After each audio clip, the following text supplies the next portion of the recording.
Now when it comes to the Kaaba,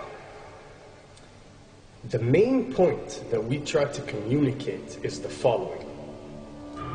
In Islam or in the Quran, God teaches that if all mankind and if all the jinn combine to sin and move away from God, then God doesn't lose one atom's worth of his kingdom. And if mankind and jinn combined to dedicate every second of their life to prayer and to worship of the one God, then God's kingdom doesn't gain one atom's worth as well. What does this philosophy teach you?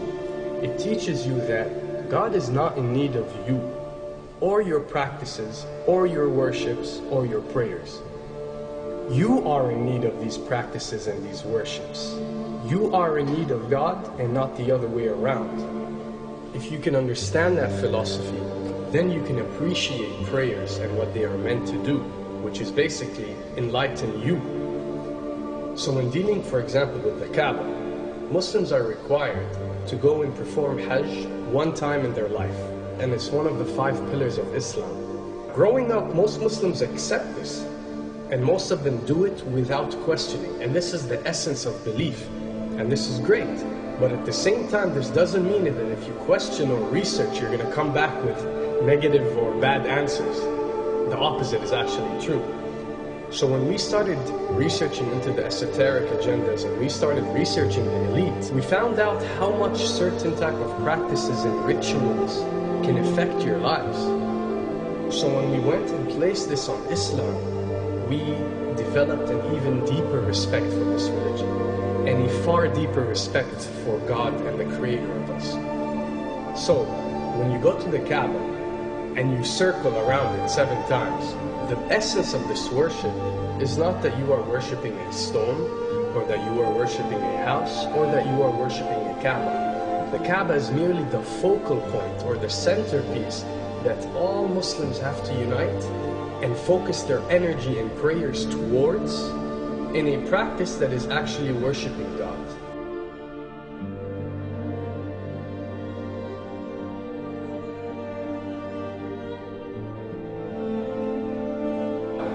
Now, going in circles counterclockwise does not break you away from time and space. But the fact that the energy of the Kaaba is the strongest energy on earth and it flows counterclockwise, by you flowing in correlation with this energy, you are uplifting yourself. You are reaching spiritual levels that you rarely do experience anywhere else on earth. And the fact that you got to do it 7 times, and we are taught that there are 7 skies or 7 samawat or 7 spiritual planes, then one can discover that each circle breaks you through a spiritual plane spiritually, so you can reach the ultimate state of wisdom and spirituality. Does this mean that only Muslims can reach this level? Does this mean that if you're not Muslim, you give up or you reject this information? Not at all.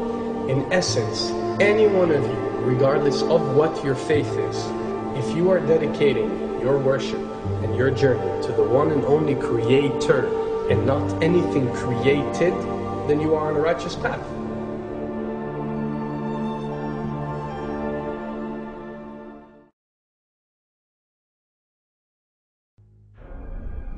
To begin with, the significance of 911. What you have to understand, and what we are trying to explain, is that when dealing with extra dimensions, or when dealing with beings from extra dimensions like jinn, for example, or when dealing with the Illuminati, or the elite, or people that follow a certain type of esoteric agendas, although me and you communicate through words and letters, they have chosen a different type of language. And this is a cross-boundary type of language. This is a language that goes across the boundaries, understood by all.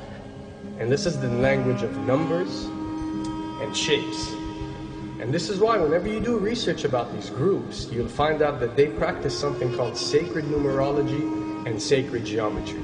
What does this mean? It means that each number is given a meaning. Each shape is given a meaning. A meaning is communicated whenever a shape is presented or a number is presented by these specific groups. I'm not talking about random people or random groups. We're talking about specific groups that follow this type of agenda. When numbers are used, it signifies a certain type of meaning. When shapes are used, the same is followed. So, in their definition, in a numerological sense, 10 is the Alpha and the Omega, or the God. 11 is a step above God. 101 is a step above God. 911 or 911 is the skipping of God. It is the ultimate challenge. It is going from number 9, which has a specific meaning, to number 11 without going through 10. It's skipping God. So it's no coincidence that this event that we call 911 today took place on 911. It is the ultimate challenge. So now that we understood what 911 means, what other practice do we do that deals with 911? Calling a number whenever you are in an emergency. Now, creating an institution that helps people whenever they are in need of help and whenever they are experiencing an emergency is fine. There's nothing against it. There's no religion, there's no logical person on earth that will tell you this is wrong. But when you understand how sinister that these elite are and the way they work on a level that's way beyond what you think. So the fact that when you're experiencing an emergency or when you are in need of help, you have to pick up a phone and dial 911, which is the ultimate numerological definition of skipping God, then you'll understand how these people work.